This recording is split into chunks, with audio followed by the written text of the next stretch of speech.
Late 1990s र early 2000s को समय नेपालको लागि एकदमै जटिल थियो।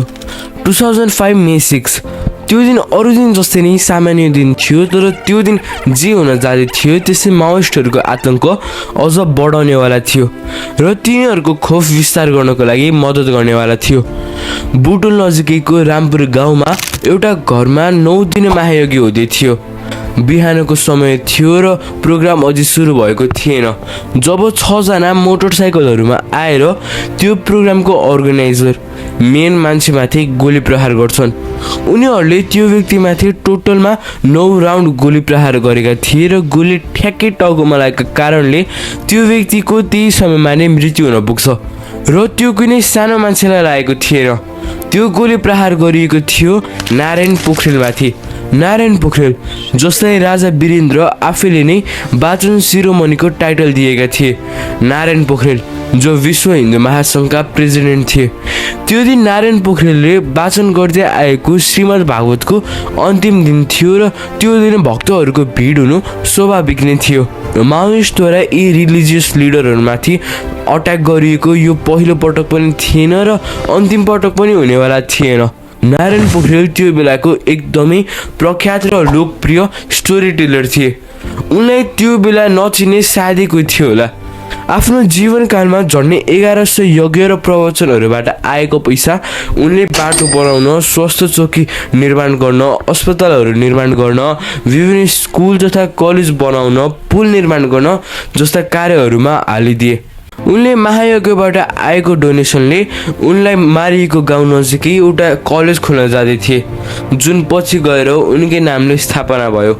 यस्तो मान्छेको खुलेआम घरमा छिरेर हत्या हुनु सामान्य थिएन, तर उनको हत्या चाहिँ किन भयो, उनलाई माओइस्टहरूले किन मारेका थिए र उनको र माओइस्ट बीच के सम्बन्ध थियो।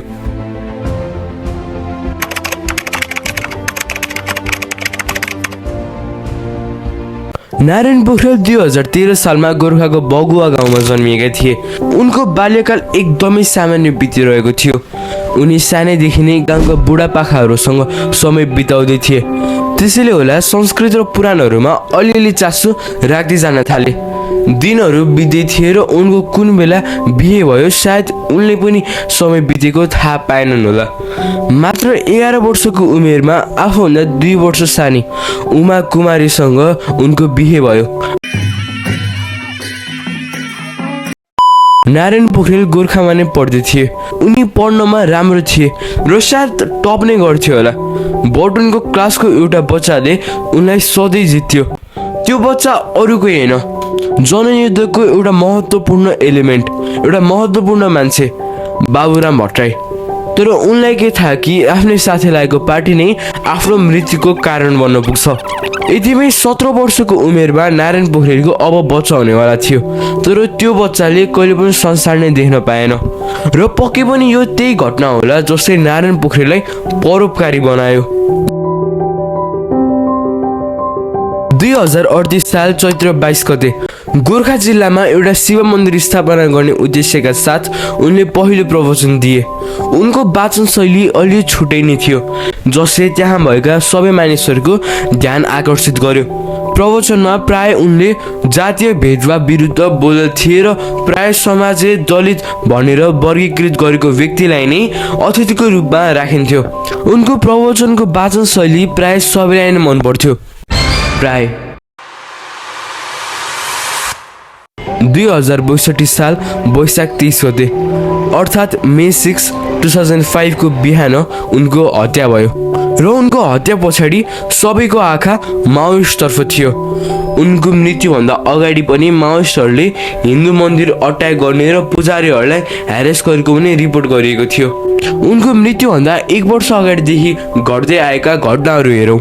मे 17, 2004 माओइस्टहरूको एउटा ग्रुपले रोयल नेपाल आर्मीको एउटा पुजारीलाई रामेछापबाट अपहरण गर्छ। त्यही वर्ष सेप्टेम्बर 12 माओइस्टहरूले बम विस्फोट गरेर पोखराको सेन्ट जोसेफ स्कुल बन्द गर्न बाध्य पार्छन्। 23 सेप्टेम्बरको महिनामा नै माओइस्टहरूको धम्कीका कारण शङ्खवासभा जिल्लामा 21 वटा चर्चहरू बन्द भयो। त्यही वर्षको डिसेम्बर 29 मा माओइस्टहरूले नेपालगञ्जमा शिवसेना नेपालका चिफ अरुण बुढाथोकीको हत्या गर्छन् र 2005 मे 6 मा नारायण पोखरेलको हत्या हुन्छ। माओइस्टहरूको यो पहिलो पटक थिएन र माओइस्टहरूबाट एउटा काइन्ड अफ जस्टिफिकेसन स्टेटमेन्ट आयो। उनी अवैध रूपमा सम्पत्ति जम्मा गरेको र दलितहरूको नाम दुरुपयोग गर्दै राजतन्त्रको समर्थनमा पब्लिकको सपोर्ट बटुल्न खोजेको एलिगेसन लगाएका थिए। हत्या दलित मुक्ति मोर्चाले गरेको भनिन्छ, जुन माओइस्टसँग अफिलिएटेड एउटा सङ्गठन थियो। कथा सुरु हुन्छ हत्याको 2 वर्ष अगाडिदेखि। माओइस्ट समूहका 2 जना क्रान्तिकारीलाई नारायण पोखरेलको घरबाट गिरफ्तार गरिएको थियो। सोर्सेसहरू भन्छन् नारायण पोखरेलले माओइस्ट कार्यकर्ता बारे पुलिसलाई इन्फर्मेसन दिएको भनेर माओइस्टहरूले सस्पेक्ट गरेका थिए। तर यसको मतलब यो होइन कि नारायण पोखरेलको राजनीतिक दुश्मन अरू कोही थिएनन्। उनको वर्ल्ड हिन्दू काउन्सिल र वर्ल्ड हिन्दू फेडरेसनसँग क्लोज रिलेसन थियो। इनफ्याक्ट उनी वर्ल्ड हिन्दू अर्गनाइजेसनका प्रेसिडेन्ट पनि थिए। तर विगतका केही वर्षहरूदेखि नै कट्टर हिन्दूवादीहरूले नेपाललाई तिनीहरूको सेन्टर बनाउन खोजेका थिए। महासङ्घभित्रका केही मानिसहरू नारायण पोखरेलको लोकप्रियता देखेर, जसका कारण उनको राम्रो इन्टेन्सन हुँदाहुँदै पनि उनलाई कहिले पनि राम्रो पर्सपेक्टिभले देखिएन, जसको रिजल्टमा नारायण पोखरेल र महासङ्घको सम्बन्ध चिसिँदै गयो। उनको हत्याबाट सबैभन्दा बढी फाइदा वर्ल्ड हिन्दू अर्गनाइजेसन र पोखरेलबाट क्रोधित अशोक सिग्देललाई हुनेवाला थियो। माओइस्टहरूले हत्या सम्बन्धी आफ्नो भूमिका स्पष्ट नगरेमा यसले इन्डियन एक्सट्रिमिस्ट हिन्दू सङ्घलाई मात्र फाइदा पुर्याउनेवाला थियो। उनलाई 2001 मा राजा वीरेन्द्रले बाचन सिरोमनीको टाइटलले अनर गरेका थिए, the jewel of the crown of oratory. माओइस्टहरूले कोही सामान्य व्यक्तिको हत्या नगरे तापनि नारायण पोखरेल आफ्नो लागि त सामान्य नै थिए।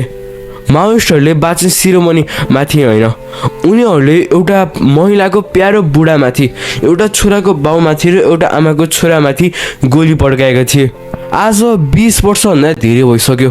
उनको हत्या अझै पनि रहस्यमय छ। 6 जनाहरू को थिए र तिनीहरू आज कहाँ छन्? नारायण पोखरेल भन्नुपर्दा माओइस्टहरूको भिक्टिम थिए।